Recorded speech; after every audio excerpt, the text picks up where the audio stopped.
primera epístola de San Juan, capítulos 4 al 5. Dios siempre da el primer paso. Dios tiene iniciativa. O sea, no somos nosotros los que nos acercamos a Él, sino que es Él el primero que se acerca a nosotros y nosotros decidimos si darle ese sí o ese no.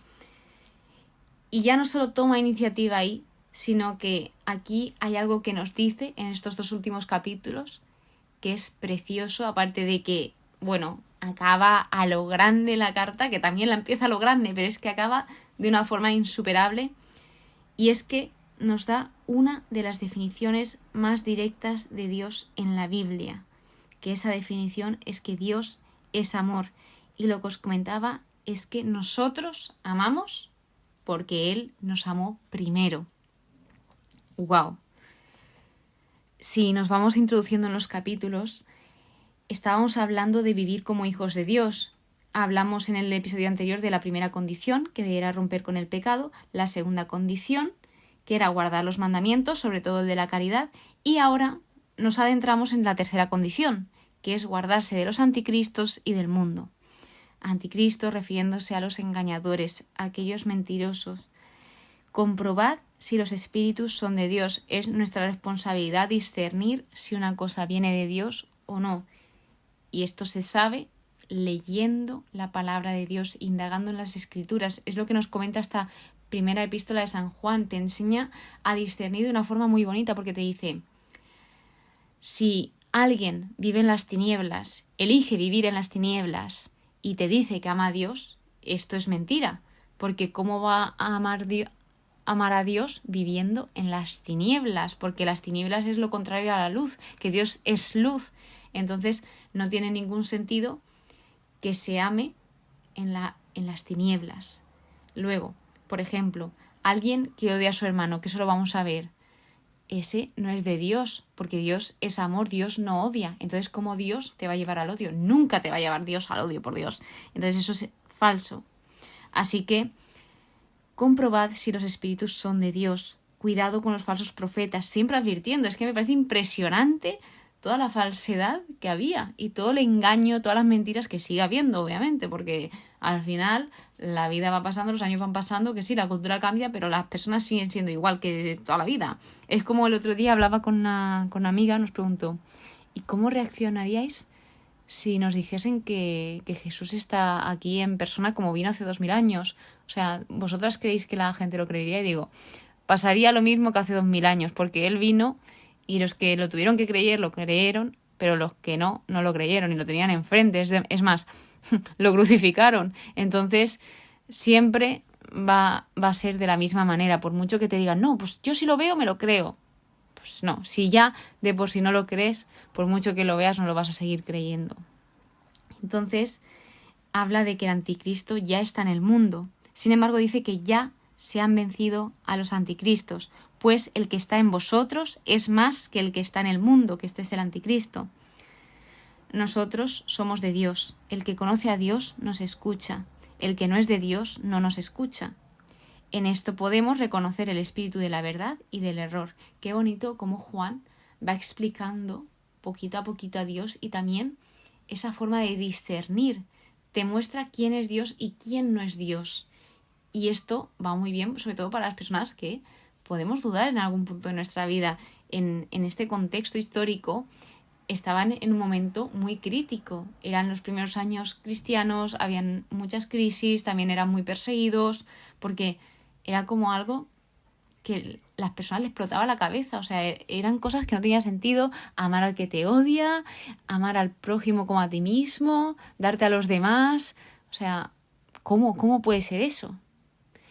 Entonces, esto prosigue con otro apartado que se abre, que son en las fuentes del amor y de la fe. Cuando habla de perfección, habla de madurez, de plenitud. En la fuente del amor. Es que esto ya es, o sea, empieza de una forma, esto es precioso. Queridos, amémonos unos a otros. Es que esto me he parado porque queridos, amémonos, viene de aquellos que somos amados, amemos. O sea, esto de diferentes traducciones, pero dicen que su significado viene de aquellos que somos amados, amemos. ¿Por qué? Porque hemos sentido ese amor, entonces compartamos ese amor a los demás para que ellos también lo experimenten, lo sientan. Amémonos unos a otros, porque el amor es de Dios, y todo el que ama ha nacido de Dios y conoce a Dios. Quien no ama no ha conocido a Dios, porque Dios es amor. En eso consiste el amor, no en que hayamos amado a Dios, sino en que Él nos amó y nos envió a su Hijo como víctima de expiación para el perdón de nuestros pecados. Cuando hablaba de Él nos amó, nosotros amamos porque Él nos amó primero. Él inicia y nosotros respondemos. Somos testigos de que el Padre ha enviado a su Hijo como Salvador del mundo. Aquí están hablando ellos en primera persona. O sea, Juan fue testigo ocular, no se estaba inventando nada de lo que Dios había hecho, que era enviar a su Hijo como Salvador del mundo. No cabe temor en el amor. El amor pleno expulsa el temor. Antes de continuar, me gustaría recordaros cómo os comenté la explicación que indicaba en el estudio bíblico y que hablaba de que la mayoría de la gente entiende que las cosas más importantes de la vida no son cosas, sino que son las relaciones que tenemos. Entonces, aquí se nos está mostrando cómo tener relaciones que son reales para ahora y para la eternidad. Y en cuanto a las relaciones, habla de que las relaciones débiles se harán más fuertes cuando ambas personas se acercan al Señor. Y esto es totalmente cierto. O sea, esto lo he visto en mi casa antes de estar convertida al Señor y después de estar convertidas. O sea, nosotros somos personas totalmente diferentes en la misma familia. O sea, cada uno es único, tanto hermanas, padres, o sea, cada uno tiene su forma de ser y eso es precioso porque cada uno aprendemos de los demás. Sin embargo, a pesar de esa diferencia, al tener un punto en común que es Dios, esto es algo que nos une totalmente. Y aquí me encanta porque siempre que veo ese triangulito me apasiona. Y si ahora mismo os imagináis un triangulito, en el vértice de arriba, imaginad que está Dios, ¿no? Y en los dos vértices de abajo, una persona y otra persona. Entonces, cuanto más se acercan a Dios, cuanto más suben hacia arriba, hacia el vértice de cada lado, pues más juntitas están y más se van acercando al Señor. Conforme más se acercan a Dios, más juntas están. Y esto es precioso, pero precioso. Yo esto lo descubrí en un momento de mi vida de discernimiento sobre, pues, si podría estar con una persona atea, en mi caso. Y bueno, pues esto fue lo que vi, de que al final, pues si una persona va en dirección a la otra persona, pues se queda ahí. Pero si cada persona va en dirección a Dios, ya no solo va en dirección a Dios, sino que poco a poco se van acercando más y aprendiendo. En cambio, si una persona va hacia Dios y otra persona hacia la otra persona, nunca se encuentran y esto pues puede generar muchísimos conflictos. Así que fue un aprendizaje precioso. Cada vez que veo ese triángulo me emociona muchísimo y me encanta. Y bueno, compartiros eso y que la mayor evidencia de la presencia y de la obra de Dios es el amor. Donde Dios está presente y obrando, habrá amor. Siempre habrá amor, porque Dios es amor y el amor es de Dios. O sea, tan claro como eso. Y bueno, luego viene el versículo 20, que tremendo versículo 20. A mí me encanta y también se me queda fijado en la cabeza, porque al final soy humana, todo puede pasar. Y dice, quien no ama a su hermano, a quien ve, no puede amar a Dios, a quien no ve. ¡Guau, guau, guau, guau! O sea, claro, tú no puedes decir amo a Dios, que tú realmente no ves a Dios, y odiar a cualquier persona, que tú a esa persona sí que la estás viendo. Entonces, ¿cómo es posible que tú ames a alguien que no ves y que odies a alguien que ves? Entonces no estás amando a Dios realmente. Dice, Dios no puede odiar porque Él es amor. Él no odia nada de lo que ha hecho. Nada. Cuando dice nada, es nada. Dice, se nos da un mandamiento. Quien ama a Dios, ame también a su hermano. Que el mandamiento es el mandamiento del amor. Depende de nosotros que respondamos a su mandamiento con nuestra voluntad y todo nuestro ser. Y bueno, podemos aprender cómo amar más a Dios amando a otras personas. Porque Dios lo que nos dirige es eso, a amar a otras personas. Y en la medida en que nosotros vayamos amando a otras personas, incluso a personas que nos cueste, más nos sentiremos cerca de Dios y más comprenderemos el amor de Dios que tiene por todos nosotros. El capítulo 5 empieza hablando de Dios, ¿no? Dice, y lo llama como aquel que da el ser. Dice, y sus mandamientos no son pesados, pues todo lo que nace de Dios vence al mundo, y la fuerza que vence al mundo es nuestra fe. Vamos por partes, sus mandamientos. Él nos dice qué hacer porque Él sabe cómo funcionamos mejor y por qué nos da un mandamiento y unos mandamientos para que tengamos una vida en plenitud. Nunca para molestarnos ni para perturbarnos, no, o sea, todo lo contrario, sino para que nosotros tengamos una mejor vida. Por eso, Él nos da los mandamientos. ¿Que tú los quieres seguir? Pues bien. ¿Que no los quieres seguir? Pues bueno, cada uno es cada uno, tiene la libertad de acoger o rechazar. Que eso también te define. Si tú acoges una cosa o rechazas una cosa, sea lo que sea, nuestras decisiones nos definen. El otro apartado se titula En la fuente de la fe y dice: el que cree que Jesús es el Hijo de Dios vence al mundo. Jesucristo vivo con agua y sangre, o sea que es real, fue real en carne y hueso. Por eso esa corriente que había del gnosticismo que decía que Jesús no había sido humano, nos lo está aclarando Juan que sí, que fue completamente humano y completamente Dios. Son tres los que dan testimonio, el espíritu, el agua y la sangre, que convergen en lo mismo. El testimonio de Dios es mayor que el testimonio de los hombres. Si rechazamos a Jesús, obviamente estamos rechazando a Dios. Testimonio que Dios nos ha dado su vida eterna y esta vida está en su Hijo.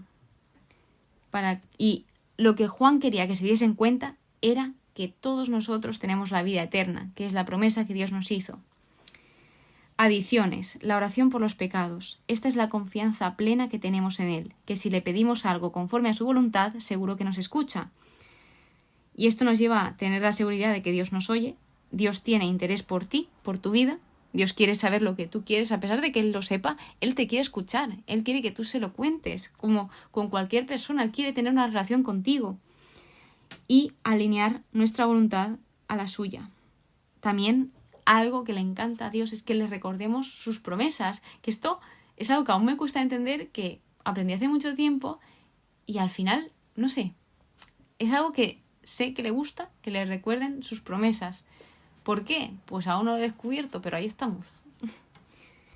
Hace un resumen de la epístola que nos dice, primero, la protección del engendrado de Dios, nos habla de esto. Luego, que somos de Dios, que el mundo está sometido al maligno. Y, en tercer lugar, que Jesús nos ha dado inteligencia para conocer al verdadero. Este es el Dios verdadero y la vida eterna. Básicamente, el tema principal de esta epístola es la comunión con Dios. Se nos advierte sobre la idolatría. Guardaos de los ídolos. El enemigo de la comunión con Dios es la idolatría, es hacernos un Dios a nuestra medida, cuando Dios es el que es. O sea, Dios no cambia. Nosotros sí, pero Dios no. Entonces Dios siempre ha sido, es y será el que es. Resistid a la tentación de rehacer a Dios a nuestra imagen. Y luego se vuelve a recordar eso de que Dios, Jesús, es completamente Dios y completamente hombre. Así que bueno, con esta explosión de amor se concluye este libro, también siempre preocupándose por los demás, entregándose totalmente a los demás y haciéndose cercano a nosotros a través de la palabra, a través de sus apóstoles, de los profetas, de todas las personas que han ido pasando a lo largo de la historia. Qué bonito cuando veo la Biblia de decir, es que Dios nos ha dejado su palabra escrita, que podían haber dejado nada, pero Él ha decidido que tengamos su palabra a mano. ¿Y cuántas veces hacemos caso de su palabra? ¿Cuántas veces nos da pereza leer su palabra? Y esto, bueno, humanamente es normal que nos pase esto porque cuesta, pero qué bonito y qué paz y qué tranquilidad da leer su palabra, porque al final es palabra de vida. Y bueno, si alguna vez tienes alguna duda, Dios te amó primero, incluso antes de tu existir, Él ya te estaba amando. Que no olvides esto, que Dios es amor y Dios se ha entregado por ti porque te ama. Muchísimas gracias por estar aquí, muchísimas gracias por escucharme. Espero que pases muy pero que muy buen día y te espero en el siguiente episodio donde contaré aquello que he aprendido en esta primera epístola de San Juan. Que Dios te bendiga.